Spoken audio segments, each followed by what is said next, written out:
మిత్రులందరికీ నమస్కారం. భక్తి పథం 6457 ఛానల్‌కు స్వాగతం. శ్రీ దుర్గాదేవి కవచం.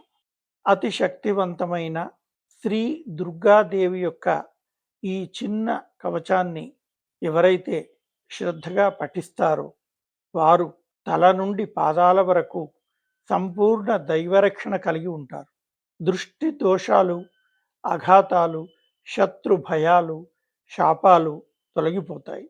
స్వప్న భయాలు, అనారోగ్య ప్రభావాలు, దుస్థితుల నుండి రక్షణ కల్పించబడుతుంది.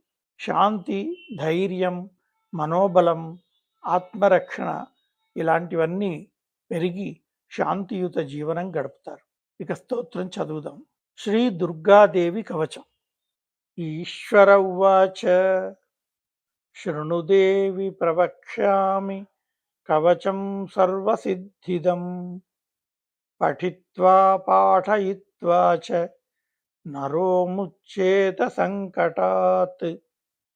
అజ్ఞాత్వా కవచం దేవి దుర్గా మంత్రం చ యో జపేత్ సనాప్నోతి ఫలం తస్య పరత్ర నరకం వ్రజేత్. ఉమాదేవీ శిరః పాతు లలాటే శూలధారిణి చక్షుషీ ఖేచరీ పాతు కర్ణౌ చత్వరవాసిని సుగంధానాసికే పాతు వదనం సర్వధారిణి జిహ్వాం చ చండికా దేవి గ్రీవాం సౌభద్రికా తదా అశోకవాసిని చేతో ద్వౌ బాహూ వజ్రధారిణి హృదయం లలితా దేవి ఉదరం సింహవాహిని కటిం భగవతీ దేవి ద్వావూరు వింధ్యవాసిని మహాబలా చ జంఘే ద్వే పాదౌ భూతలవాసిని.